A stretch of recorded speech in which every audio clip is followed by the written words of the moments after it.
জানলে অবাক হবেন, ভারতবর্ষে ১০০টি গাছ লাগালে তার মধ্যে মাত্র ৮টি গাছ পরবর্তী বছরের জন্য সারভাইভ করতে পারে, অর্থাৎ বেঁচে যায়। তাই গাছ লাগানোর থেকে গাছের সংরক্ষণটা সবচেয়ে বেশি দরকার। এই সময়ে আজকের দিনে দাঁড়িয়ে সবচেয়ে বেশি দরকার গাছকে সংরক্ষণ করা।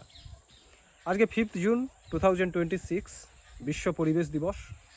বিভিন্ন জায়গায় প্রাতিষ্ঠানিক উদ্যোগে, ব্যক্তিগত উদ্যোগে বিভিন্ন জায়গায় গাছ লাগানো হচ্ছে।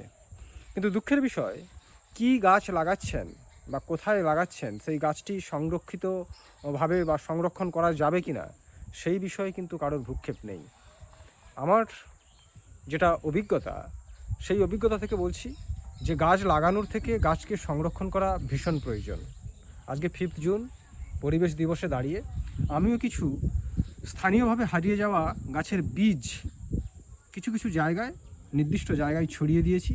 সেই বীজগুলো থেকে নতুন চারাগাছ হবে এবং সেই চারাগাছগুলো এই প্রকৃতিতে বেঁচে থাকবে, এই আশা রেখেই কিন্তু সেই বীজগুলো আমি ছড়িয়েছি। আমি জানি ওই বীজগুলো ছড়ানোর পরে ওই বীজগুলো থেকে যে নতুন চারাগাছগুলো তৈরি হবে, সেইগুলো মানুষেরাই কেটে ফেলবেন। কিন্তু তার মধ্য থেকেও যদি 1টি কিংবা 2টি গাছ বেঁচে যায়, সেটাই হবে আজকের দিনে দাঁড়িয়ে আমার সবচেয়ে বড় পাওনা।